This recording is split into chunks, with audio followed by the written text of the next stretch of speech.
মানুষকে কি থেকে সৃষ্টি করেছেন? পচা মাটি থেকে। তাহলে আমরা কোন মাটির তৈরি?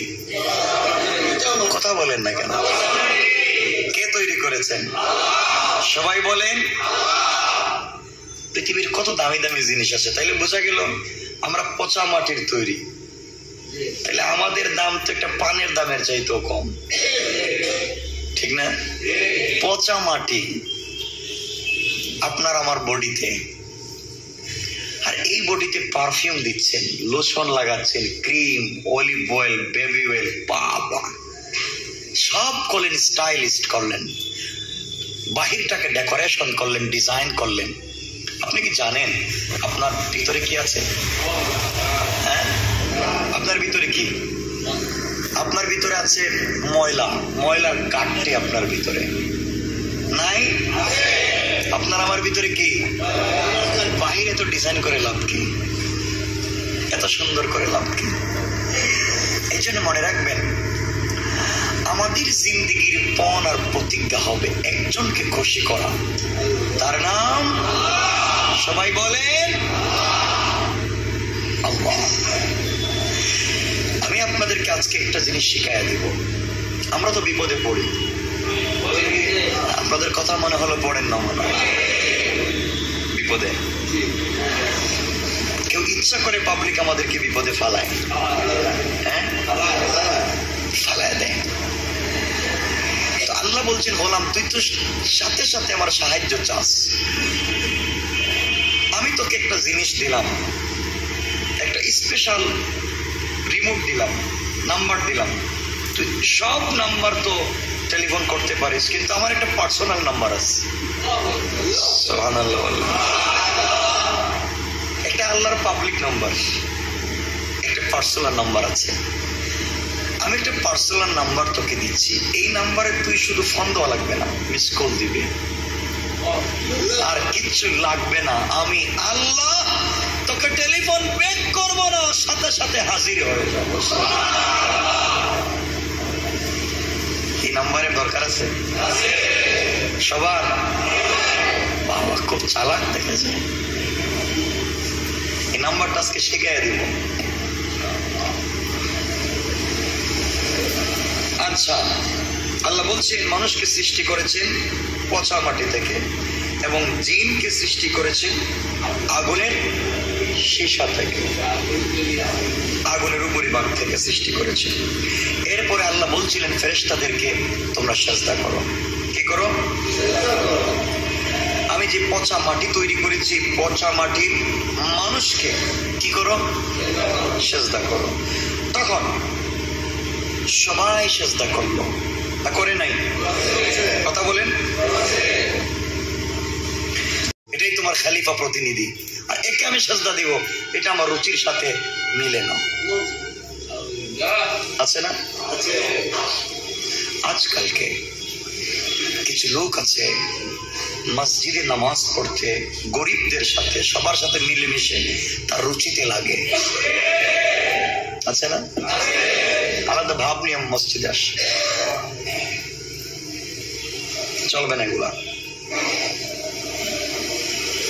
তো আল্লাহ বললেন, কি রে তুই কি মনে করতেছিস আমার রুচিটা খারাপ? আল্লাহ বললেন, যা, তুই যখন এই কথাটা বললি, আমি আল্লাহ রাব্বুল ইজ্জত ওয়াল জালাল তোকে বের করে দিলাম। ক্বালা ফাখরুজ মিনহা ফাইন্নাকা রাজিম। সে কিন্তু সুদ খায় নাই, ঘুষ খায় নাই, ফেন্সিডিল ইয়াবার ব্যবসা করে নাই, চুরি চামারি করে নাই, মিথ্যা কথা বলে নাই, আমানতের খেয়ানত করে নাই, গালিগালাজ করে নাই, শুধুমাত্র একটা কথা বলছে। কয়টা? একটা। কয়টা? আল্লাহ বললেন ফাখরুজ ফাইন্নাকা রাজিম, বের হয়ে যা, তুই বিতাড়িত, বের হয়ে যা, বিতাড়িত। আল্লাহ যদি কাউকে বিতাড়িত করে বের করে দেয়, তার কি আর থাকার জায়গা আছে? বাঁচার জায়গা আছে? নাই। তখন শয়তান আল্লাহকে বলছিল, কালা রব্বি, হে আমার রব। কত মায়ার ডাক। শয়তানও যেভাবে আল্লাহরে ডাকছে, ওভাবে আমরা ডাকতে পারি না। কালা রব্বি, হে আমার রব। ফানজিরনি, হে আল্লাহ, হে আমার রব, তুমি আমাকে ইলা ইয়াউমি ইউবআসুন, কিয়ামতের দিন পর্যন্ত আমার দিকে একটু তাকাও না। ফানজিরনি, আল্লাহ কিয়ামতের দিন পর্যন্ত আমার দিকে একটু তাকাও, একটু নজর দাও, কিয়ামতের দিন পর্যন্ত আমাকে অবকাশ দাও, হায়াত দাও। কি বলছে, কি বোঝাতে চাই শুন, মনে রাখবেন। যেই শয়তানকে আল্লাহ তাড়াইয়া দিয়েছে, না দেন নাই? আগের শব্দে বলছেন ফাইন্নাকা রাজিম, তোকে বের করে দিলাম।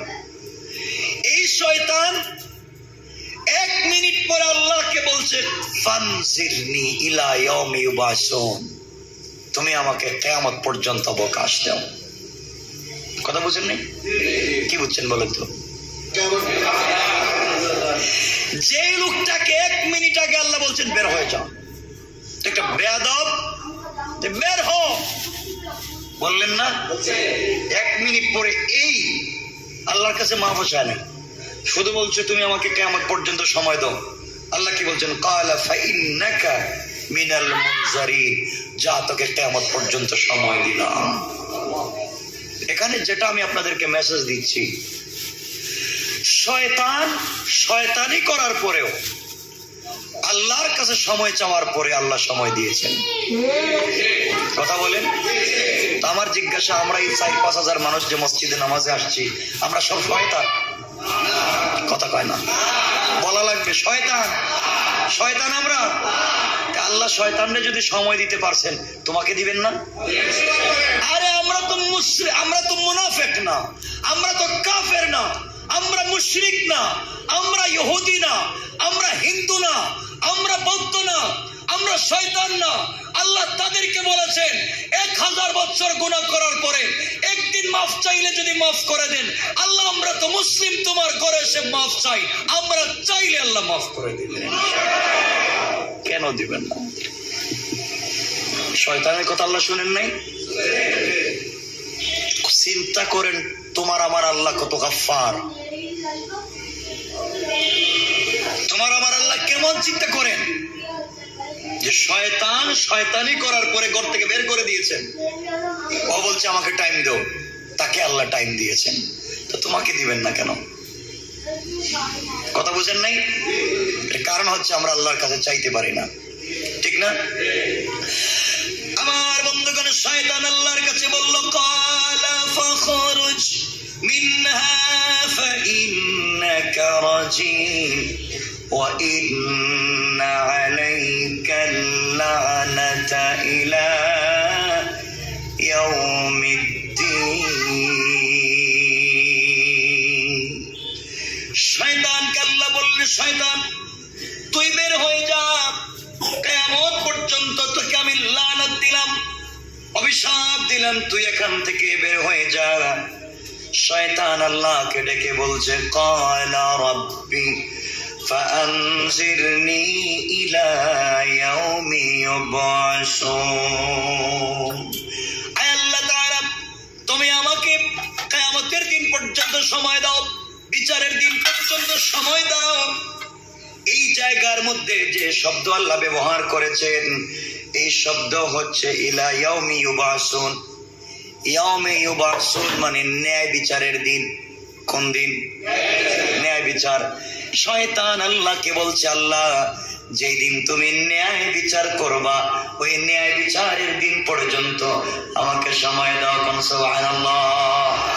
শয়তান জানে আল্লাহ ন্যায় বিচার করেন, শয়তান জানে আল্লাহ ইনসাফের আদালত কায়েম করবেন, কিন্তু বাংলাদেশে কিছু শিক্ষিত কুলাঙ্গার দুনিয়ার জমিনে বেঁচে আছে, যারা ন্যায় বিচার কিয়ামতের দিন বিশ্বাস করতে চায় না, আল্লাহর অস্তিত্ব বিশ্বাস করতে চায় না। যে লোকগুলার বয়সে হাঁটতে পারে না, আজও তারা টেলিভিশন টক শুতে বলে আল্লাহকে অস্বীকার করে। আছে না? এই জন্য মুসলমান বন্ধুগণ, আল্লাহকে যদি পেতে হয়, সময় কমে যাচ্ছে, মনে রাখবেন শয়তানের কথা যদি আল্লাহ শুনেছেন, তোমার আমার কথা শুনবেন না? কথা বলেন। আমার মুসলমান বন্ধুগণ, এই জন্য আমাদেরকে একটা আল্লাহর স্পেশাল নাম্বার নেওয়া লাগবে। তারিখে ইবনে জারির তাবারিতে লিখেন, এই দুনিয়ার জমিনে একজন জালিলুল কদর পয়গম্বর ছিলেন। এই পয়গম্বরের নাম ছিল হযরত সুলাইমান আলাইহিস সালাতু ওয়াস সালাম। ছিল না? এই দুনিয়ার জমিনে একজন বড় আল্লাহর বন্ধু ছিলেন, তিনি পয়গম্বর ছিলেন না। তার নাম হচ্ছে লুকমান হাকিম। হাকিম লুকমান কালো একজন মানুষ, বেটে কালো, ইথিওপিয়ার মানুষের মতো কালো মানুষ, যার চেহারার ডাইস ঠিক নাই, যার বডি কন্ডিশন ঠিক নাই, শরীর ঠিক নাই, চেহারা সুন্দর না। আল্লাহর সঙ্গে এমন সম্পর্ক করেছিলেন। এই হাকিম লুকমান তার সন্তানদের কাছে আল্লাহর পরিচয় তুলে বলেছিলেন, তোমরা লা তুশরিক বিল্লাহ, আল্লাহর সঙ্গে কাউকে শরীক করো না, আল্লাহর অস্তিত্বে বিশ্বাস করবে। হাকিম লুকমান তার সন্তানকে উপদেশ দেওয়ার কারণে আল্লাহ রাব্বুল ইজ্জত ওয়াল জালাল বললেন, লুকমান রে, তুমি তোমার সন্তানের কাছে আমি আল্লাহর পরিচয় তুলে ধরেছ। আমি আল্লাহ তোমাকে ভুলে গেলাম না, আমি আল্লাহ তোমার সন্তানের কাছে তোমার পরিচয় তুলে ধরলাম। কান সুবহানাল্লাহ। লুকমান, তোমার সন্তানের কাছে আমার পরিচয় তুলে ধরেছ। আমি আল্লাহ তোমার উপরে এতটুকুন খুশি হয়ে গেলাম, শুধুমাত্র কেবলমাত্র তোমার পরিচয় সন্তানদের সামনে তুলে ধরেছি তা না, কিয়ামত পর্যন্ত যত মানুষ দুনিয়ার জমিনে আসবে সবার কাছে স্মরণীয় করে তোমার নামটাকে রেখে দেওয়ার জন্য আমি আল্লাহ তোমার কথা আর তোমার নামটাকে আমার কোরআনে দিয়ে দিলাম। কান সুবহানাল্লাহ। একজন সাধারণ মানুষ, কোন পয়গম্বর না, কোন পয়গম্বর না, একজন সাধারণ মানুষ, তার নামটা আল্লাহ কোরআনে উঠাইয়া দিলেন। এর একটাই কারণ, এই লোকটা আল্লাহর পরিচয় পাবলিকের কাছে তুলে ধরেছে, তাওহীদের দাওয়াত দিয়েছে, আল্লাহ খুশি হয়ে গেছেন। আজকে কোরআনে তার নামটা উঠায় দিয়েছেন। আমরাও যদি সেই আল্লাহর তাওহীদের বিশ্বাস করতে পারি, তাওহীদ নিয়ে দুনিয়া চলতে পারি, কিয়ামতের দিনে কোটি কোটি মানুষের সামনে আল্লাহ আমাদের পরিচয় তুলে ধরবেন। কান সুবহানাল্লাহ। এই হাকিম লুকমান সন্তানদেরকে নিয়ে বসে আছেন, সন্তানদের সঙ্গে বন্ধুর আচরণ করতেন, সন্তানদেরকে কাছে বসাতেন, দিনের দাওয়াত দিতেন, বাচ্চাদের সঙ্গে সুন্দর খুশগল্প করতেন। আজকালকে মা বাবা সন্তানদের সঙ্গে সময় কাটান না, সন্তানদেরকে টাইম দেন না, তাদের সঙ্গে ভালো ব্যবহার করেন না। এই জন্যই তো সন্তানেরা খারাপ বন্ধুদের সঙ্গে মিশে যায়। কথা বলেন। কথায় কথায় আপনারা মাদ্রাসা বন্ধ করে দেন, মসজিদ বন্ধ করে দেন, আলিম উলামাদেরকে জঙ্গি ট্যাগ লাগায়া দেন, সন্ত্রাসী বানান, বদনামি বানাতে চান। মনে রাখবেন, আজ পর্যন্ত কোন মসজিদের ইমাম খতিব, মাদ্রাসার শিক্ষক মদের বারে গিয়া গান গেয়ে নষ্টামি দুষ্টামি করে করে দুনিয়ার জমিন থেকে বিদায় নেয় নেই। কিন্তু বাংলাদেশের ইংলিশ মিডিয়াম অনেক ছেলে আর মেয়েরা কলেজ ইউনিভার্সিটিতে পড়ার নাম করে যে মা বাবা সন্তানকে ঢাকা শহরে দিয়েছে, তারা মদের বাড়ি গিয়ে সারা রাত্র নাচানাচি করে সকালবেলা বন্ধুদের সঙ্গে ফিজিক্যাল রিলেশন করে রক্তাক্ত হয়ে মরে যায়। মনে রাখবেন বাবা, আপনি নামাজি হতে পারেন, আপনি আল্লাহওয়ালা হতে পারেন, আপনি কাবা ঘরের ইমাম হতে পারেন, আপনি বনি ইসরাইলের পয়গম্বর মুসা হয়ে যেতে পারেন, আপনি হাকিম লুকমানের মতো বড় কোন মানুষ হয়ে যেতে পারেন। আপনি যদি আল্লাহর রাসূলের আদর্শ আপনার পরিবারে প্রতিষ্ঠা করতে ব্যর্থ হন, সমাজের ভিতরে আপনার পরিবারে, আপনার বাচ্চাদের কাছে, আপনার স্ত্রীর কাছে দিন পৌঁছাতে ব্যর্থ হন, কিয়ামতের দিনে অবশ্যই আল্লাহর সামনে দাঁড়ানো লাগবে। এই জন্য আল্লাহ রাব্বুল ইজ্জত ওয়াল জালাল বিশ্বনবী আখিরি জামানার পয়গম্বর জনাবে মুহাম্মদ রাসূলুল্লাহ সাল্লাল্লাহু আলাইহি ওয়াসাল্লামকে নবুয়ত দেওয়ার পরে আবার আল্লাহ বলেন নাই মক্কার মানুষকে দাওয়াত দাও,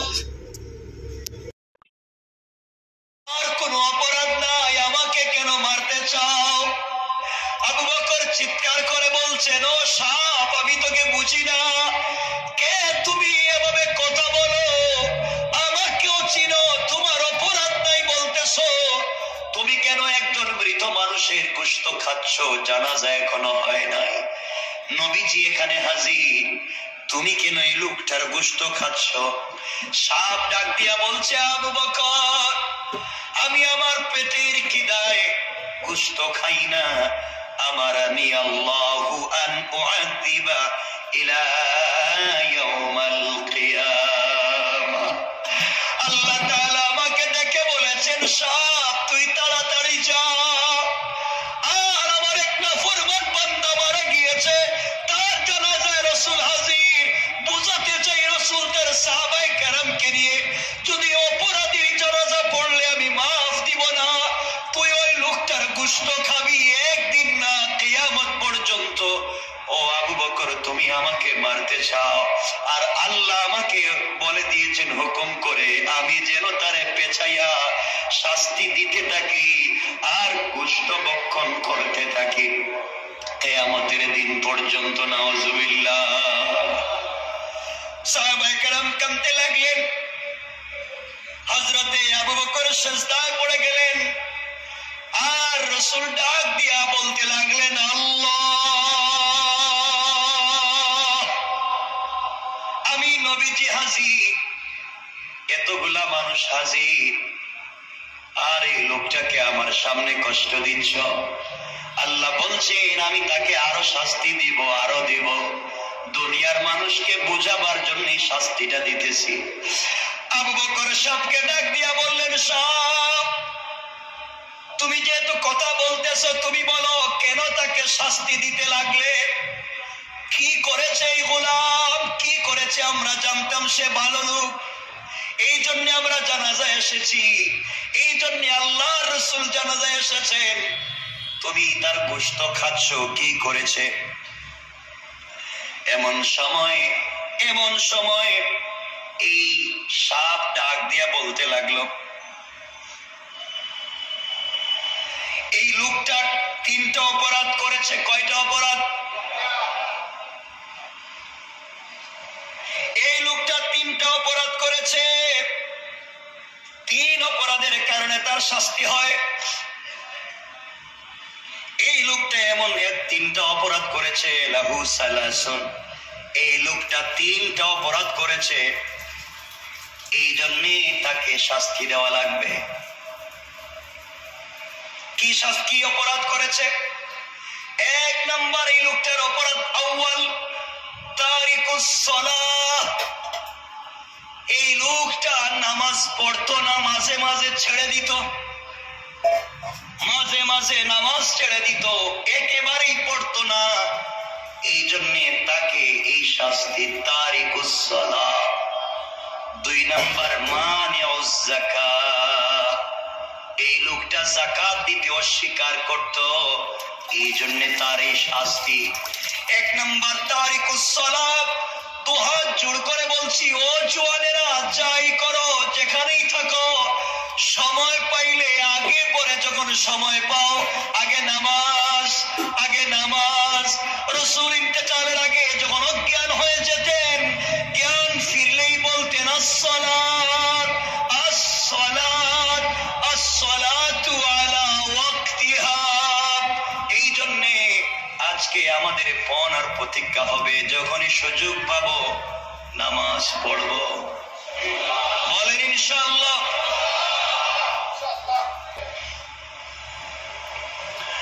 1 নাম্বার তারিকুস সালাহ, এটা রাসূলের জিন্দেগীর কথা বলছি, হাদিসের কথা বলছি। 2 নাম্বার মানিউজ যাকাত, আর 3 নাম্বার যে অপরাধ হলো, যেটা আগেই বলছিলাম, ইয়াসমাউ কাউলাল উলামা। 3 নাম্বার অপরাধ হলো লা ইয়াসমাউ কাউলাল উলামা, সে আলেমদের কোনো কথাকে শুনতো না, মানতো না, বিশ্বাস করতো না, এই জন্যে তার এই শাস্তি। 1 নাম্বার নামাজ ছেড়ে দিত, 2 নাম্বার যাকাত দিত না, আর 3 নাম্বার হলো আলেমদের কথাকে শুনতো না। এই 3 অপরাধের কারণে তাকে শাস্তি দেওয়া হচ্ছে। ওই সময় সাপ বলছে, ইয়া রাসূলুল্লাহ, আল্লাহ হুকুম করেছেন আপনি চাইলে জানাজা পড়াতে পারেন, সকল সাহাবায়ে কেরামকে দিয়ে পড়াতে পারেন, কিন্তু আমি তার শরীর থেকে কিয়ামতের আগ পর্যন্ত 1 সেকেন্ডের জন্য সরতে পারি না। এই জন্য চলার পথে ভুল হয়ে গেলে আল্লাহর কাছে তওবা করো। আল্লাহ বলেছেন কোন বান্দা যখন গুনাহ করবার পরে, আমাকে কষ্ট দেওয়ার পরে, আমার রাসূলকে কষ্ট দেওয়ার পরে, তখন বুঝতে পেরে অন্যায় করেছে, বুঝতে পেরে যখন তওবা করে, কোন মা যখন তার সন্তানকে 8-10 বছরের একটা বাচ্চাকে হারিয়ে ফেলে, আর 30-40 বছর পরে যদি ওই বাচ্চাটাকে মা পায়, ওই মা যেভাবে খুশি হয়ে যায়। একজন মুসাফির রাস্তায় চলবার পথে শত শত মাইল দূরে যাবে, চলবার পথে ঘোড়াকে বেঁধে রেখে বিশ্রাম করছিল। ঘোড়া যখন হেরে যায়, ওই মুসাফির যখন তার ঘোড়াটা পায়, আর মা 30 বছর পরে তার সন্তানকে যদি আবার খুলে পায়, যতটুকু খুশি হয়ে যায়। আল্লাহ বলছেন আমার বান্দা গুনাহ করবার পরে যখন তওবা করে আমার দিকে ফিরে আসে, আমি আল্লাহ তার চাইতে বেশি খুশি হয়ে যায়। আমার বান্দা গুনাহ করবার পরে, অন্যায় করবার পরে তওবা করতে করতে যখন আমার দিকে ফিরে আসে, বান্দা যখন তওবার রাস্তায় 1 কদম আগাইয়া যায়, আমি আল্লাহ 70 কদম তার দিকে আগাইয়া যায়। সুবহানাল্লাহ, জোরে বলে। এই জন্য চলার পথে ও গোলামের দল, আল্লাহকে সন্তুষ্ট করবার চেষ্টা করো। দুনিয়ার জমিনে আল্লাহকে সন্তুষ্ট করা ছাড়া আমাদের আর কোনো বিকল্প রাস্তা নাই। মনে রাখবেন, এই দুনিয়ার জমিনে চলার পথে সব সময় যদি আল্লাহকে সন্তুষ্ট করতে পারি, আল্লাহ বলছেন হলাম রে, আমি জানি তুমি 100% আমাকে সন্তুষ্ট করতে পারবে না, তুমি যদি শুধু চেষ্টা করো, ওই চেষ্টাটাকে আমি আল্লাহ তাআলা কবুল করে তোমাকে মাফ করে দিতে পারি। পারবো না ইনশাআল্লাহ? জোরে আওয়াজ করে বলেন ইনশাআল্লাহ। আল্লাহ রাব্বুল ইজ্জতুল জালালের পরে বললেন, লানাহুমুল্লাহু ফিদ দুনিয়া ওয়াল আখিরাহ ওয়া আ'আদ্দা লাহুম আযাবাম মুহিনা। আল্লাহ রাব্বুল ইজ্জতুল জালাল বললেন, যারা আমাকে কষ্ট দেয়, আমার রাসূলকে কষ্ট দেয়, তাদের জন্য প্রস্তুত করে রেখে দিয়েছেন অবমাননাকর, লাঞ্ছনাকর শাস্তি। কি শাস্তি? অবমাননাকর, লাঞ্ছনাকর, অপমানজনক শাস্তি আল্লাহ রেখে দিয়েছেন কিয়ামতে। যারা আল্লাহকে কষ্ট দেয়, যারা রাসূলকে, যারা নামাজ পড়ে না, আল্লাহরে কষ্ট দেয় না। কথা বলেন না কেন? বলেন, কষ্ট দেয় না। যারা সত্য কথা বলে না, তারা আল্লাহকে কষ্ট বলেন দেয়। যারা আমানতের খেয়ানত করে, তারা আল্লাহকে, যারা হক আদায় করে না, তারা আল্লাহকে। আল্লাহ বলছেন দুনিয়াও নষ্ট, আখিরাতও, কথা বলেন, আখিরাতও নষ্ট। রাসূলকে যারা কষ্ট দেয়, রাসূল বলেছেন তুমি প্রতিবেশীর হক আদায় করো, তুমি নিজের হক আদায় করো। রাস্তায় একটা কাঁটা, ঈমানের অংশ হলো, রাস্তায় যদি একটা কাঁটা পড়ে থাকে, ওটা সরাইয়া দাও। ঈমানের অঙ্গ, ঈমানের 70টা শাখার একটা হচ্ছে, রাস্তায় যদি একটা কাঁটা পড়ে থাকে বা রাস্তায় একটা কিছু পড়ে থাকলো, একজন মানুষ যেতে কষ্ট হবে, এটা সরাইয়া দেওয়া, এটা ঈমানের অংশ। এখন আমরা কি রাস্তা থেকে কিছু সরাই না রাস্তায় দেই? এখন রাস্তা দেই না সরাই? দেই, উল্টা রাস্তা বন্ধ করে দিই। রাসূল বলেছেন রাস্তাকে পরিষ্কার রাখো, এটা ঈমানের অংশ, আর আমরা এখন রাস্তা বন্ধ করে দিই। আল্লাহ হেফাজত করো। সবাই বলেন। কেন বলতেছি কথাগুলা মনে রাখবেন। দুনিয়ার জমিন থেকে আমি আপনি বিদায় নিয়ে যেতে পারি, 3টা কথা বলবো আজকে, মনোযোগ দিয়ে শুনবেন যা বলতে চাই। এরপরে আল্লাহ রাব্বুল ইজ্জতুল জালালের পরের শব্দ থেকে বললেন, এরপরে শব্দ থেকে আল্লাহ বলেন ওয়াল্লাযীনা ইউযুনাল মুমিনিনা ওয়াল মুমিনাতি বিগাইরি মাকতাসাবু ফাকাদ ইহতামালু বুহতানান ওয়া ইসমান মুবিনা। এরপরে আল্লাহ বললেন যারা বিনা অপরাধে, কি অপরাধে? সবাই বলেন। আবারও বলছি, যারা বিনা অপরাধে কোন মুমিন পুরুষ এবং মুমিন নারীকে কষ্ট দেয়। কি বুঝলেন? আল্লাহ বলছেন যারা বিনা অপরাধে তার কোন মুমিন পুরুষকে, মুমিন বান্দাকে অথবা মুমিন বান্দিকে কষ্ট দেয় আর তারা মিথ্যা অপবাদ দেয়, এই সমস্ত যারা করে আল্লাহ বললেন তাদেরকে আল্লাহ এই কথা বোঝাতে চাইলেন তারা প্রকাশ্যে পাপ বহন করে কিয়ামতের দিনে তাদের পক্ষে পৃথিবীর কাউকে আমি কিয়ামতের দিনে দাঁড়াতে দিব না। কেউ দাঁড়াবে না, কেউ না। দুনিয়ার জমিনে যারা একজন মুমিন পুরুষকে কষ্ট দেয়, একজন মুমিন নারীকে কষ্ট দেয় অথবা তার প্রতি অপবাদ দেয়, মিথ্যা অপবাদ দেয়, এইভাবে যদি কেউ করে আল্লাহ রব্বুল ইজ্জতুল জালাল বললেন তাকে তো দুনিয়ায় শাস্তি দিব আর মরার পরে তার পক্ষে আমি কাউকে দাঁড়াতে দিব না। নাউজুবিল্লাহ বলে। চিন্তা করতেছেন আপনারা কি অবস্থা হবে? এই জন্য আল্লাহর ওয়াস্তে চলার পথে আমরা অন্যায় করব, কথা বলেন অন্যায় করব।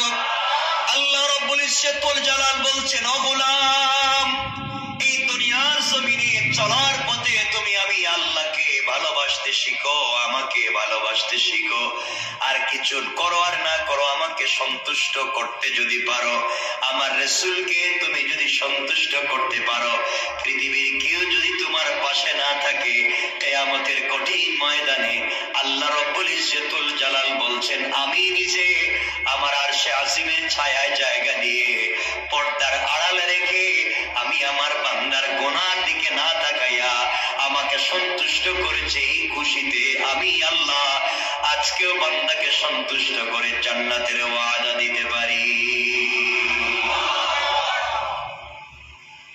এজন্য আল্লাহকে সন্তুষ্ট করে আমরা কেউ থাকবো না দুনিয়ায়। আপনিও মরে যাবেন, আমিও মরে যাব, কেউ নাই, কেউ থাকবো না। তো আমরা কি আল্লাহকে সন্তুষ্ট করতে পারবো না? বলেন না ইনশাআল্লাহ। ইনশাআল্লাহ। কেন বললাম কথাটা মনোযোগ দিয়ে শোনেন। এই দুনিয়ার জমিনে খুব কান খাড়া করে দিল দিয়ে শুনবেন। আমি যে এই কথাগুলা বললাম, কে বললাম? আমি বলছিলেন তো কোন কথা? কথা বলেন। আমার কথা আপনারা শুনলেন না, আমার কথা আপনারা শুনলেন না, বসলেন। আমি বললাম, আপনারা মনে করছেন জুমার সময় তো হুজুর কিছু বলবেই, আর যা মন চায় বলুক, আমরা কতগুলো মানতে পারি নাকি? আমার কথা মানলেন না আপনারা, আমার কথাগুলো শুনলেন না। আচ্ছা বলেন তো, আমি কি কোনো কথা বানাইয়া বলতেছি? শুনলেন না, এভাবে চলে গেল। আপনারা মরে গেলেন বা আমি মরে গেলাম, মনে রাখবেন কি বিপদ হতে পারে, এটা জ্বলন্ত উদাহরণ আপনাদেরকে দিতে চাই। আমার মুসলমান বন্ধুগণ, গভীর মনোযোগ।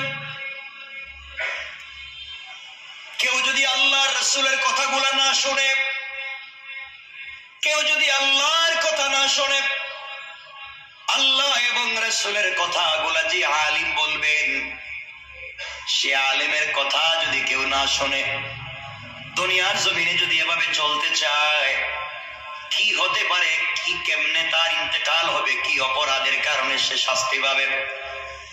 এই দুনিয়ার জমিনে রাসূল পাক বলেছেন আলাইকুম বিমুজালাসাতিল উলামা।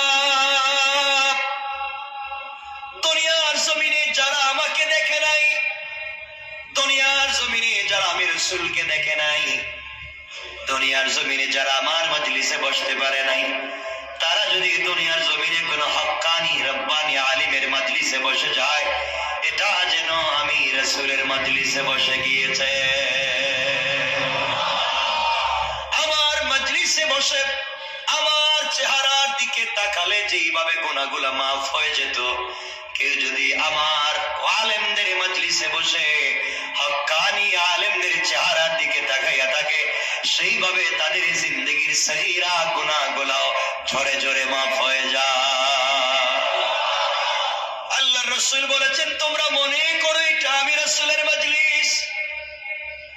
আমার মজলিসে বসলে যেইভাবে রহমতের ফেরেশতারা বেষ্টন করে বসে থাকে আর আল্লাহর কাছে রহমতের দোয়া করতে থাকে, তোমরা যদি কোনো আলেমের মজলিসে বসে থাকো, এই মজলিসটাকে আল্লাহ তাআলা রহমতের ফেরেশতা দিয়ে বেষ্টন করে দেয়, আর তারা পুরো মজলিসের মানুষের জন্য আল্লাহর কাছে রহমতের দোয়া করে পড়েন সুবহানাল্লাহ। আল্লাহ হযরত ওমর ঘর থেকে বের হলেন, দীর্ঘ পথ চলবার পরে গ্রাম ছেড়ে একটা মরুভূমির কাছাকাছি পৌঁছে গেলেন। ওখানে যাওয়ার পরে সুন্দর একটা তাঁবু দেখতে পেলেন। কথাগুলো মনোযোগ দিয়ে শোনেন। হযরত ওমর একটা তাঁবু দেখতে পেলেন। তাঁবুর কাছাকাছি পৌঁছে গেলেন। বাহির থেকে দেখেন তাঁবুর ভিতরে মিটমিট করে একটা লাইট জ্বলতেছে, গনগন করে কি যেন আওয়াজ আসতেছে। হযরত ওমর তাঁবুর কাছাকাছি পৌঁছে গেলেন। শুনেন, এই ঘরের ভিতর থেকে, তাঁবুর ভিতর থেকে গানের আওয়াজ আসতেছে।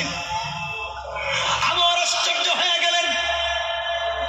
এই রাষ্ট্রের খলিফা আমি ওমর, এই রাষ্ট্রের সংবিধান আল কোরআন, এই রাষ্ট্রের পার্লামেন্ট হচ্ছে মদিনার মসজিদ, এই মাটিতে শুয়ে আছে না আখিরি জামানার পয়গম্বর, যেই রাষ্ট্র চলে কোরআন দিয়া, যেই রাষ্ট্রের রচয়িতা হলেন বিশ্ব নবী।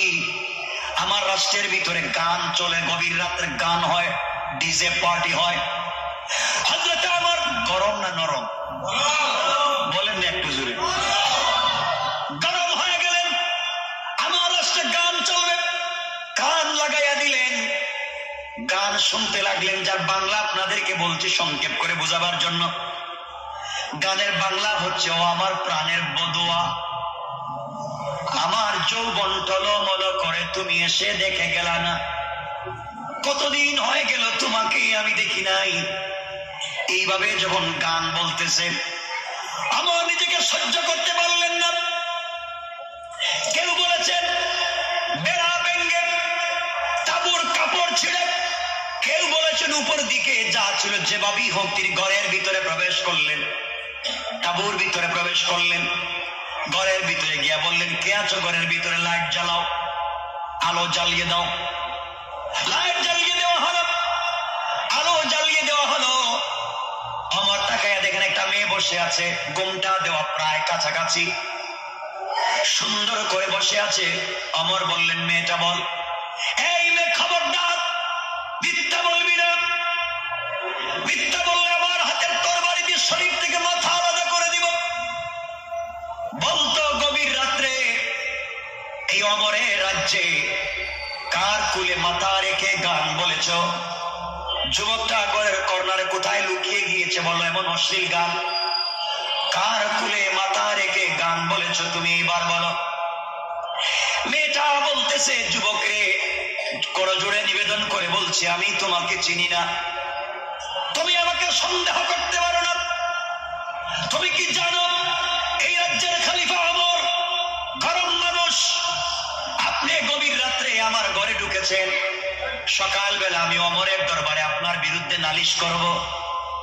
দাঁড়িয়ে আছে কে? কথা বলেন না কেন?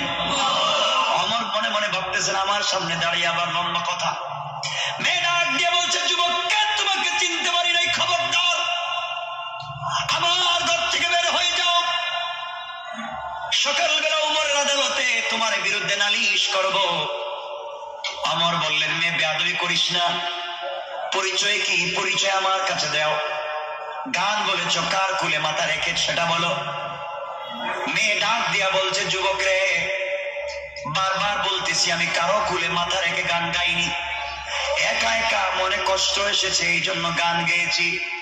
কিন্তু যুবক, তোমাকে খবরদার বলে দিচ্ছি, তুমি জানো আমাদের রাষ্ট্রের খলিফা ওমর বহুত গরম মানুষ, কিছু উল্টা পাল্টা বললে শরীর থেকে মাথা আলাদা করে দেয়।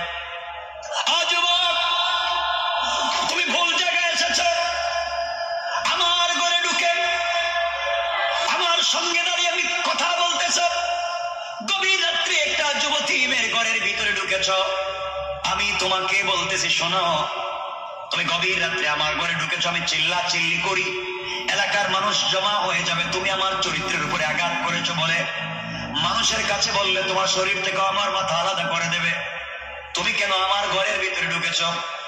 হযরত ওমর বলছেন, মহিলা কিছুই জানতে চাই না, আগে বলো গান বললে কেন? মেয়ে ডাক দিয়ে বলছে, যুবক শোনো, আমি জানি ইসলামের রাষ্ট্রে গান হারাম, গান গাওয়া হারাম, অর্থায়ন করা হারাম। আমি জানি, আমি গান গেয়েছি, কিন্তু আমি গান গেয়ে কোরআনের একটা বিধানকে লঙ্ঘন করেছি। আর গভীর রাত্রে তুমি আমার বাড়িতে ঢুকে কোরআনের চারটা বিধানকে লঙ্ঘন করেছ।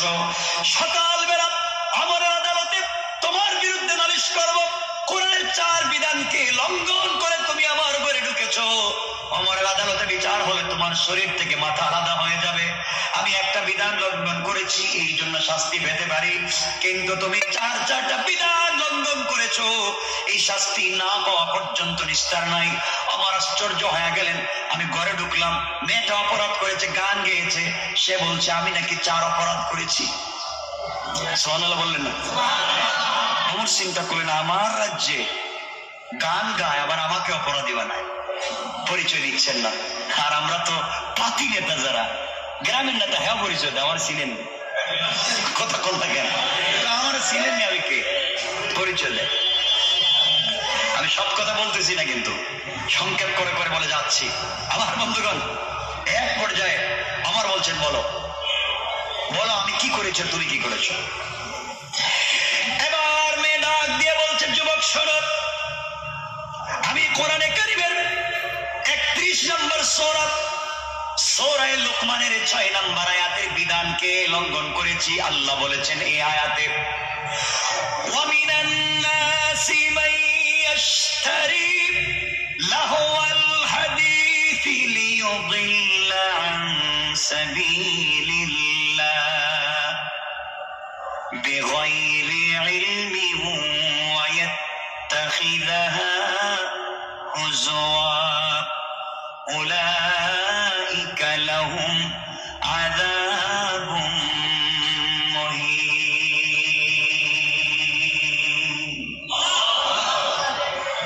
যুবক, আল্লাহ বলেছেন কোরআনে কারীমের 31 নম্বর সূরা লুকমানের 6 নম্বর আয়াতে আল্লাহ বলছেন, এক শ্রেণীর লোক আছে যারা মানুষকে আল্লাহর পথ থেকে গুমরাহ করার উদ্দেশ্যে অনর্থক কথাবার্তা বলে, অনর্থক অন্ধভাবে মানুষকে ঠাট্টা বিদ্রুপের মাধ্যমে ভুল পথে নিয়ে যায়, গান বাজনা ও অশ্লীল বাদ্যযন্ত্রের মাধ্যমে ভুল পথে নিয়ে যায়। ও যুবক, এই আয়াতের ব্যাখ্যা অনুযায়ী আমি গান গেয়েছি, অশ্লীল গান, এই জন্য অন্যায় করেছি, এই জন্য আমার শাস্তি হবে। আমি গান গেয়েছি, এই জন্য অপরাধ করেছি। আমার একটা মাত্র অপরাধ, আমি গভীর রাত্রে গান গেয়েছি, এটা আমার অপরাধ। তুমি 4টা বিধান লঙ্ঘন করেছ। এই আয়াতের মাধ্যমে আল্লাহ যত গান আছে, ট্যাপ রেকর্ডারের গান, টিভির গান, সিডির গান, মোবাইলের গান, ইউটিউবের গান, মহিলার গান, পুরুষের গান, ছেলের গান, মেয়ের গান, পৃথিবীতে যত গান আছে, বাদ্য আছে, এই আয়াতের মাধ্যমে আল্লাহ সবগুলাকে হারাম করেছেন। পড়েন সুবহানাল্লাহ। আল্লাহ গানকে হারাম করেছেন।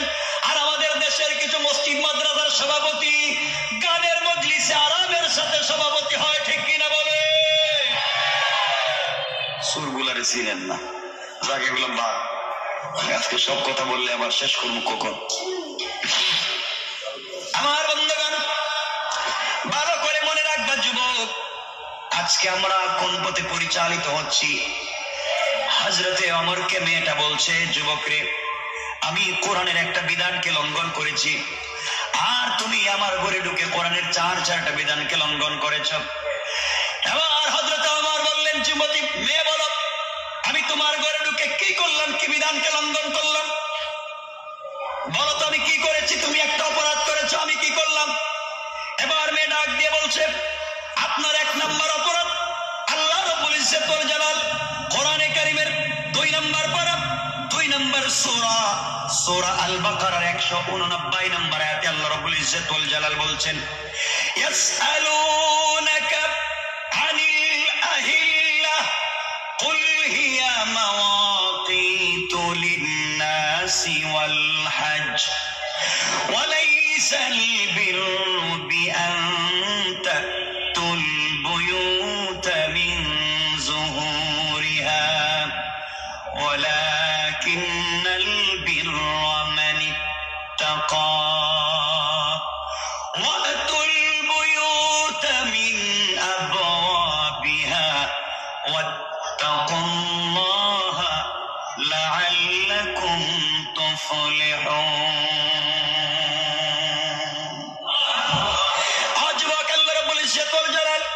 কোরআনে কারীমের 2 নম্বর পরে 2 নম্বর সূরা সূরা আল বাকারার 189 নম্বর আয়াতে আল্লাহ রাব্বুল ইজ্জত ওয়াল জালাল বলছেন তোমার নিকট যারা জিজ্ঞেস করে নতুন চাঁদের বিষয়ে বলে দাও যে এটি মানুষের জন্য সময় নির্ধারণ এবং হজ্জের সময় ঠিক করার জন্য বানানো হয়েছে। যুবক এই কথাগুলো এই আয়াতের প্রথম অংশে আল্লাহ বলছেন, দ্বিতীয় অংশে আল্লাহ বলছেন ওয়ালাইসাল বিররু বিআন তা'তুল বুয়ুতা মিন যুহুরিহা তোমরা যদি কারো ঘরের ভিতরে ঢুকো পিছনের দরওয়াজা দিয়ে কোন মানুষের ঘরের ভিতরে প্রবেশ করো না। আল্লাহ এই আয়াতের ভিতরে বোঝাতে চান তোমরা যদি মানুষের ঘরের ভিতরে কোন দরকারে প্রয়োজনে ঢুকতে হয় তোমরা পিছনের দরওয়াজা দিয়ে ঢুকবা না। ওয়ালাকিন্নাল বিররা মান ইত্তাকা ওয়া'তুল বুয়ুতা মিন আবওয়াবিহা তোমরা যদি আল্লাহকে ভয় করো বিশ্বাস করো মানুষের ঘরে ঢুকবার সময় তুমি আমার ঘরে দরওয়াজা দিয়ে ঢুকো নাই, আমার বেড়া ভেঙে তাঁবুর কাপড় ছিঁড়ে উপর দিয়া চুরের মতো ডাকাতের মতো ঢুকেছো। আর আল্লাহ বলছেন কারো ঘরে ঢুকতে হলে সিস্টেম হলো দরওয়াজা দিয়ে ঢুকো, আর তুমি ঢুকেছো পিছন দিক দিয়া।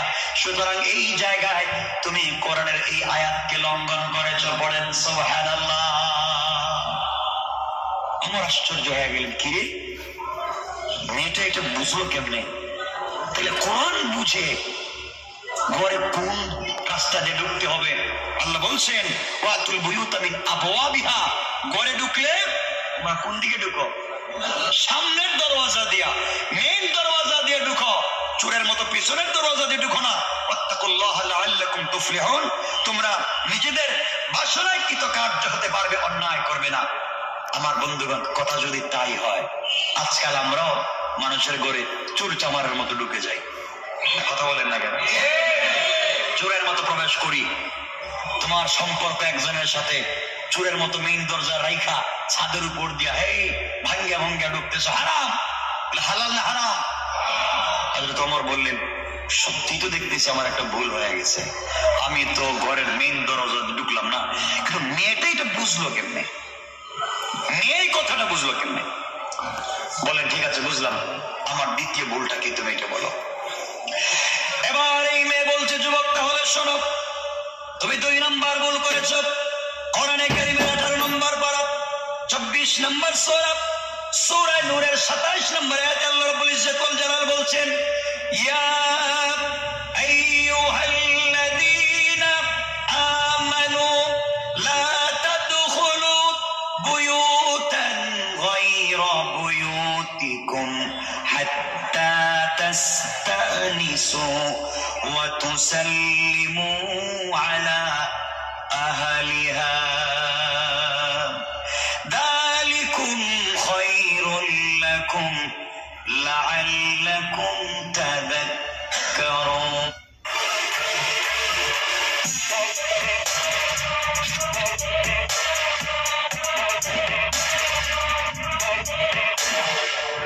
Get the look. Shop now.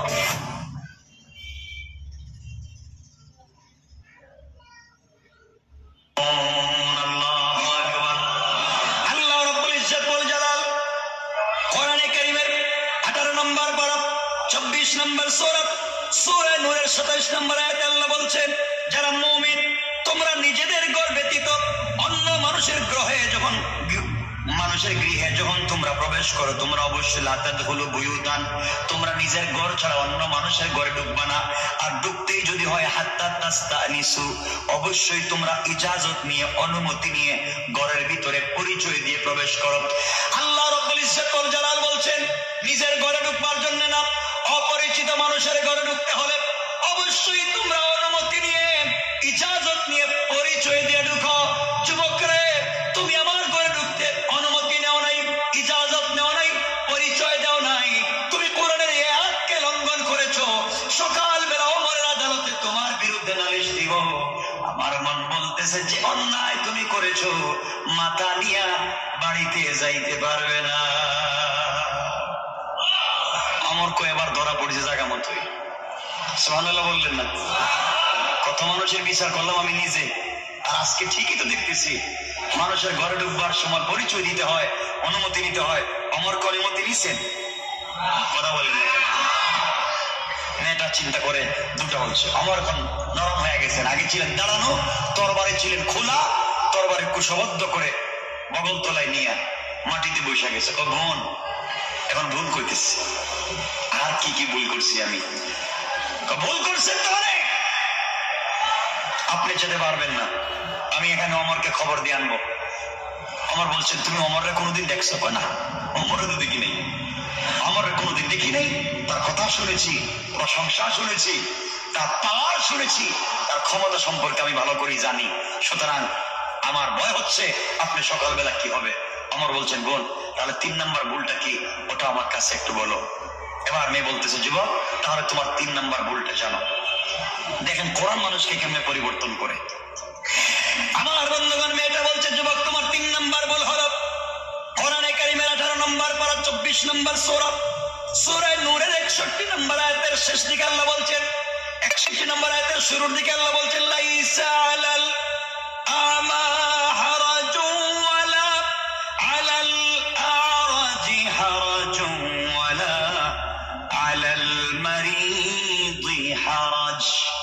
এই কথাগুলো আল্লাহ ওই জায়গায় বলছেন, শেষ দিকে গিয়ে বলছেন ফাইদা দাখালতুম বুয়ুতান ফাসাল্লিমু আলা আনফুসিকুম তাহিয়াতাম মিন ইনদিল্লাহি মুবারাকাতান তাইয়্যিবা কাযালিকা ইউবাইয়িনুল্লাহু লাকুমুল আয়াতি লাআল্লাকুম তাকিলুন।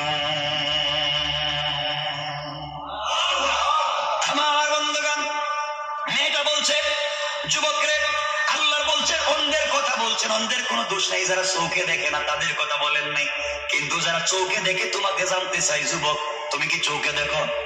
আমি দেখি তো। আমার কি চোখে দেখেন না? এখন মেয়েটার সাহস পড়ে গেছে, ও যুবক তুমি কি চোখে দেখো না? আমি দেখি তো। চোখে দেখো, তাইলে কোরআনের বিধান লঙ্ঘন করেছো কেন? আল্লাহ বলেছেন তোমরা যখন কারো ঘরে ঢুকবে ফাইদা দাখালতুম বুয়ুতান, তোমরা যদি নিজের ঘরেও ঢুকো ফাসাল্লিমু আলা আনফুসিকুম, তোমরা অবশ্যই সালাম দিবে। নিজেকে ঘরে যারা আছে সবাইকে সালাম দিবে। আমি জানতে চাই ও যুবক, তুমি যে ঘরের ভিতরে ঢুকছো সালাম দিছো নি? আমার সালাম দিছেন? আমার বলতেছে 3টাই তো ভুল হয়ে গেছে। ঠিকই তো দেখতেছি। বোন আরেকটা ভুল কি? এবার মেয়ে ডাক দিয়ে বলছে যুবক শুনো, তোমার 4 নাম্বার ভুল হলো আল্লাহ কোরআনে কারিমের 26 নাম্বার পারা 49 নাম্বার সূরা, সূরা হুজরাতের 12 নম্বর আয়াতে আল্লাহ রাব্বুল ইজ্জত ওয়াল জালাল বলেছেন ইয়া আইয়ুহাল্লাযীনা আমানু ইজতানিবু কাসীরাম মিনাজ-যন্ন ইন্না বা'দায-যন্নি ইসমুন ওয়া লা তাজাসসু ওয়া লা ইয়াগতাব বা'দুকুম বা'দা আইয়ুহিব্বু আহাদুকুম আন ইয়াকুলা লাহমা আখিহি মাইতান ফাকারিহতুমুহু ওয়াত্তাকুল্লাহ ইন্নাল্লাহা তাওয়াবুর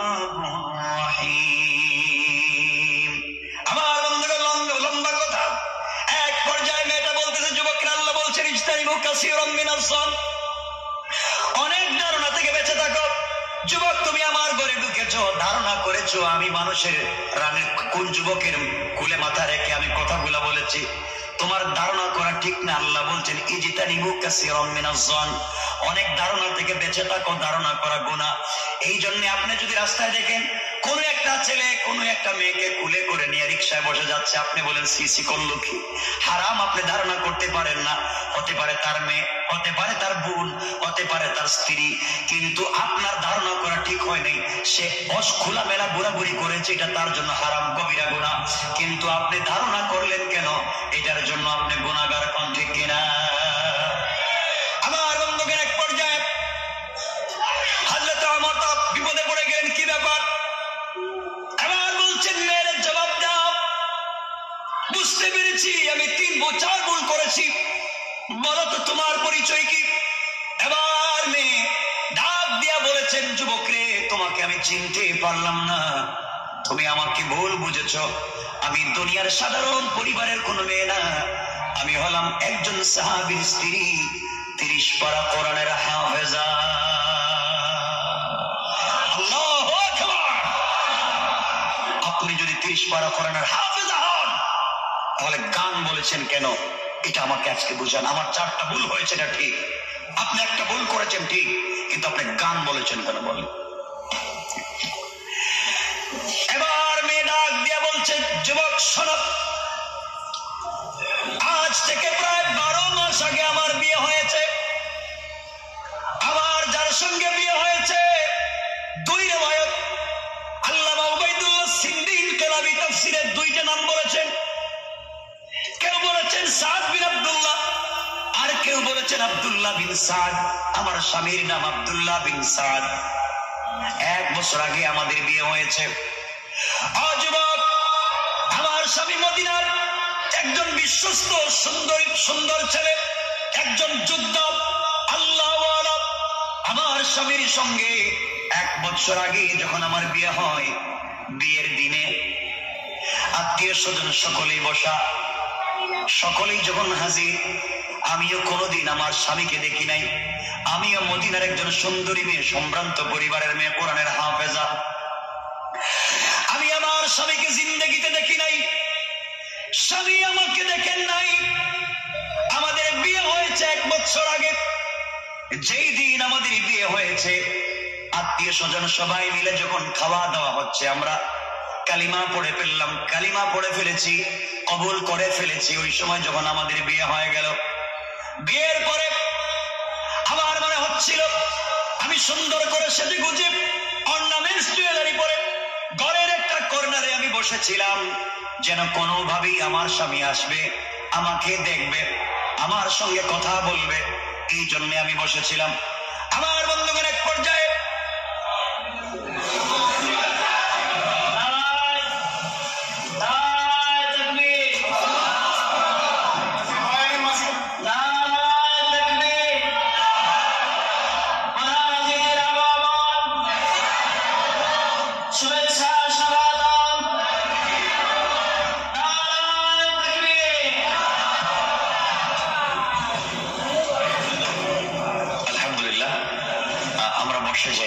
কষ্ট হবে, আমরা বসে যাই। ভাই আসছেন, অবশ্যই লম্বা কথা বলবেন, পরিচয় দিচ্ছে।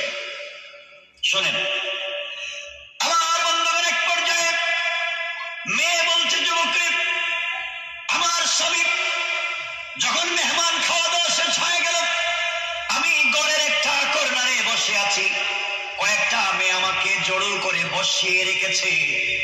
আজ আমার স্বামীর সঙ্গে আমার দেখা হবে, ফুল সজ্জার রাত্র, কত কথা জমিয়ে রেখেছি, স্বামীর সঙ্গে কথা বলবো। হঠাৎ করে আমার স্বামী হাত ধুয়েছেন, খাবার খাবেন, স্বামী প্লেটে খাবার নিয়েছে। এমন সময় একজন দূত, একজন কাসিম আমার স্বামীর সামনে এসে সালাম দিয়ে বলছেন, এই প্রোগ্রামের ভিতরে আব্দুল্লাহ বিন সাদ নামে কেউ কি আছে? স্বামী দাঁড়িয়ে বলছেন, আমার নাম আব্দুল্লাহ বিন সাদ। কাসিম দূত ডাক দিয়ে বলছেন, খলিফাতুল মুসলিমিন, আমিরুল মুমিনিন, আপনার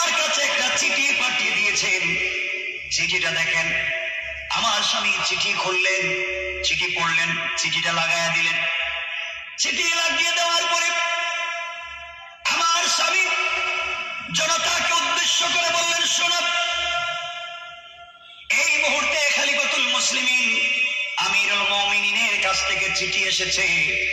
আমাকে পারস্য অথবা রোম কোন একটা যুদ্ধের সেনাপতি বানিয়েছেন, আমাকে চলে যেতে হবে। আমি চললাম। বেয়াদবি মাফ করবেন, কারোর সঙ্গে কথা বলতে পারলাম না, দেখা হলো না। বেঁচে থাকলে আবার দেখা হবে, প্রোগ্রাম এখানেই রেখে আমি চলে গেলাম। এই কথা বলে আমার স্বামী উঠে যাচ্ছেন। আত্মীয় স্বজন সকলে ডাক দিয়ে বলছেন, যুবক,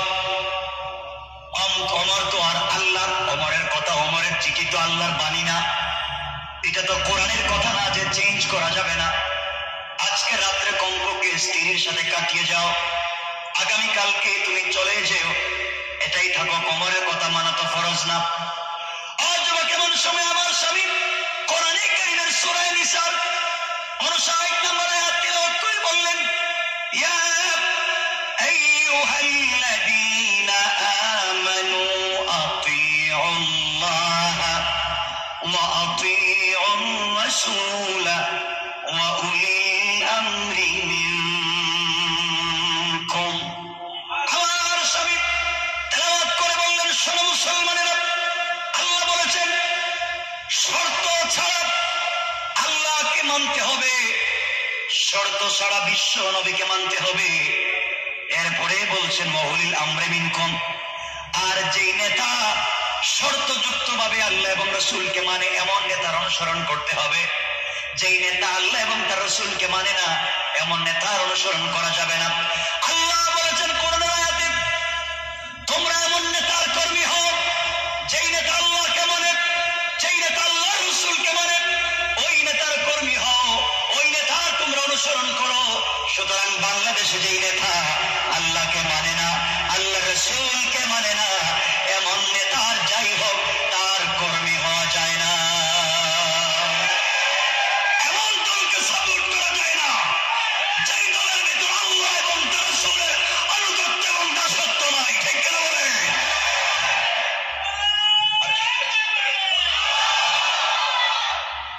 আমার বন্ধুগণ, মেয়েদার দিয়ে বলছে, যুবকরে, আমার স্বামী কোরআনের আয়াত পড়ে জানিয়ে দিয়েছেন আমার তো আল্লাহ এবং তার রাসূলকে মানে, সুতরাং অমরকে মানা অবশ্যই ফরজ কর্তব্য, তার বিধানকে মানতে হবে। এক পর্যায়ে এই কথাগুলা বলবার পরে আমার স্বামী উঠে গেলেন, পোশাক খুলে ফেললেন, তরবারি পরলেন, তরবার নিলেন, যুদ্ধের পোশাক পরলেন, আমার ঘরের দরজায় নক করলেন, ডাক দিয়ে বললেন, স্ত্রী রে, তুমি মদিনার এক সুন্দরী মেয়ে, আমি মদিনার এক সুপুরুষ, তোমার সঙ্গে আর দেখা হলো না, যুদ্ধের ময়দানে চললাম, যদি জিন্দেগিতে বেঁচে থাকি দেখা হবে, বেঁচে না থাকলে ক্ষমা করে দিও। স্ত্রী ওই সময় বলতেছেন, যুবকেরা, আমি আমার স্বামীকে বলছি, স্বামী রে, জিন্দেগিতে তোমাকে ঠিক মতো দেখি নাই, আজকে রাত্রটা কাটাইয়া যাইতে পারলেন না, আমার কোনো আপত্তি নাই। আমার বলেছেন আপনি চলে যাবেন, কিন্তু একটা বার আসেন না, আপনার চেহারা দেখে কিয়ামতের ময়দানে আপনি স্বামী হিসেবে যেন আমি চিনে নিতে পারি। পড়েন সুবহানাল্লাহ। আজ আমার স্বামী বলছেন, স্ত্রী রে, এই যদি হয় তোমার মনোবাসনা অবশ্যই পূরণ হবে যদি তুমি ইস্তেকামত থাকতে পারো, চরিত্রের হেফাজত করতে পারো, আল্লাহর প্রতি ভরসা রেখে ঈমানের সাথে চলতে পারো, একদিন দেখা হবে। কিন্তু সুসংবাদ দিয়ে যাই, খলিফাতুল মুসলিমিন আমিরুল মুমিনিন চিঠির লাস্টে বলেছেন 4 মাস, 4 মাস পরে আমাকে ছুটি দিবেন। আজ আমার স্বামী চলে গেলেন, দেখা হলো না। যেই দিন পূর্ণাঙ্গ 4 মাস পূর্ণ হয়েছে, নতুন বধূর মতো সেজে অর্নামেন্টস জুয়েলারি পরে বসে আছি, সন্ধ্যাবেলা অপেক্ষা করছি স্বামী আসবেন। হঠাৎ করে আর একজন দূত এসে আমার কাছে চিঠি দিয়ে গেল। চিঠি খুলে দেখি আমার স্বামী বলছেন, খলিফাতুল মুসলিমের পক্ষ থেকে আরো 4 মাস সময় লাগবে, আরেকটা যুদ্ধে চলে গিয়েছেন। 8 মাস হয়ে গেল, সংক্ষেপ কথা, 8 মাস হয়ে গেল। আমার স্বামীর জন্য 8 নম্বর মাসে শেষ দিন আমি অপেক্ষা করতে লাগলাম, স্বামী আজকে আসবেন। আরেকদিন আবার চিঠি আসলো, 8 নম্বর মাসে চিঠি আসলো, আমি খুললাম, খুলে দেখি খলিফাতুল মুসলিমিন আমিরুল মুমিনিনের হাতের স্ট্যাম্প করা চিঠি। লেখা আছে আমার স্বামীকে আরেকটা যুদ্ধের সেনাপতি বানিয়ে পাঠিয়ে দিয়েছেন 4 মাসের জন্য। আজ 4 মাস করে আজকে 12 নম্বর মাস পূর্ণ হয়ে গিয়েছে, আজও আমার স্বামী আসলেন না। এই জন্য গভীর রাত্রে মনের ব্যথা নিয়ে, দুঃখ নিয়ে, কষ্ট নিয়ে স্বামীর বিরহে গান বলেছি, কোনো অপরাধ করিনি। 12টা মাস হয়ে গিয়েছে স্বামীকে দেখি নাই, এই জন্য আজকে কষ্ট পেয়ে কথাগুলা বলছি, অপরাধ করি নাই। যুবক, তুমি বলো তো কেন 4 বিধান লঙ্ঘন করেছো? আমি 1 বিধান লঙ্ঘন করেছি। খলিফাতুল মুসলিমিন আমার বললেন, বোন, আল্লাহর রাস্তায় তুমি আমাকে ক্ষমা করে দিও, তোমাকে কষ্ট দিয়েছি। অবশ্যই তুমি যদি আগামীকালকে খলিফাতুল মুসলিমিনের দরবারে যাও আমার বিরুদ্ধে নালিশ করবার জন্য, আশা করি তুমি ওখানে আমাকে পেয়ে যাবে। আল্লাহু আকবার। যিনি এতক্ষণ কথা বলছেন তিনি কে? তিনি তো খলিফাতুল মুসলিমিন। আমার বন্ধুগণ, কেউ কথা বলবেন না, চালানে কথা বলবেন, এটা কেমন কথা আপনাদের? আমি রেখে দিব, আপনারা একটা কথা বলবেন, শুধু বসেন। এক পর্যায়ে হযরত ওমর চলে গেলেন, সুজা চলে গেলেন সেনা ছাউনিতে, গিয়ে বলছেন, এই সেনা ছাউনিতে আব্দুল্লাহ বিন সাদ বা সাদ বিন আব্দুল্লাহ নামে কেউ আছো? কোথায় আছো? দাঁড়াও, ছুটিতে যাওয়ার আমার চিঠি নিয়ে যাও। এই চিঠি নিয়ে যাও বাসায়, তোমার স্ত্রীকে আমার পক্ষ থেকে গিফট। আমিরুল মুমিনিন, আপনি জানেন আমি বিয়ে করেছি, আমার স্ত্রী আছে, যাও তুমি আমার পক্ষ থেকে তোমার স্ত্রীর জন্য হাদিয়া চিঠি দিও। আর যতদিন পর্যন্ত স্ত্রী তোমাকে আসতে না দে, ততদিন পর্যন্ত তোমার। এই কথা বলে হযরত ওমর 2 রাকাত সালাত পড়লেন, আল্লাহর কাছে কাঁদলেন, আল্লাহ কিয়ামতের দিন আমারে বাঁচাইও, আমাকে আল্লাহ তোমার কাঠগড়ায় আসামি বানাইও না যে ভুলটা করছি। আমার বন্ধুগণ বলে চলে গেছেন নিজের মেয়ে, আমাদের মা হযরত হাফসার কাছে গিয়ে বলছেন, মা বল, একজন স্ত্রী তার স্বামীকে ছাড়া নির্বেজাল স্বচ্ছভাবে কতদিন থাকতে পারে? হাফসা বলছেন, বাবা আমাকে তো কোনোদিন এমন প্রশ্ন করেন নাই, হঠাৎ আজকে বলে জবাব দেও। হযরত হাফসা বলছেন, বাবা একটা স্ত্রী তার স্বামী ছাড়া মোটামুটি 4 মাস থাকতে পারবে, এরপরে থাকতে গেলে তার কষ্ট হবে, এরপরে সে অন্যায় জড়িত হয়ে যেতে পারে, এরপরে লাইফে কোনো অ্যাক্সিডেন্ট হতে পারে। এখন আপনারা আপনাদের ছেলেদেরকে প্রবাসে পাঠাচ্ছেন, কত বছর যে রাখছেন কথা আল্লাহ জানেন, আর আপনারাই জানেন। এদিকে যাচ্ছি না, যে কথা বলতে চাই, এরপরের দিন থেকে হযরত ওমর ইসলামী রাষ্ট্রে আইন করে দিলেন, আমার রাষ্ট্রে সেনাবাহিনীতে, আমার রাষ্ট্রে প্রশাসনে যারা চাকরি করবে তারা প্রত্যেক মাসে 3 দিন করে ছুটি পাবে। এই কথা বলে ছুটি কার্যকর করে দিলেন। আমি বলতে চাই, যে কথা এখানে আসলাম, হযরত ওমরের এত পরিবর্তন করেছে কোন জিনিস? লিতুখরিজান নাস মিনাজ যুলুমাতি ইলান নূর। এই কোরআন আমাদের দরকার আছে না নাই? এজন্য মনে রাখবেন, সকল কাজে, সকল কর্মে, সকল সেক্টরে আমাদের কাজ হবে আল্লাহর আনুগত্য করা, রাসূলের পথে, কোরআনের মতে। ঠিক আছে তো ইনশাআল্লাহ? ওই জায়গায় কোনো বাধা যেন আমাদের সামনে না দাঁড়ায়। দুনিয়ায় যত বাধা আসবে, যত সমস্যা আসবে, সকল জায়গায় সীসা ডালা প্রাচীরের মতো দাঁড়িয়ে প্রতিবাদ করতে পারবো তো ইনশাআল্লাহ? আল্লাহ আমাদের কবুল করো। সবাই বলেন আমিন।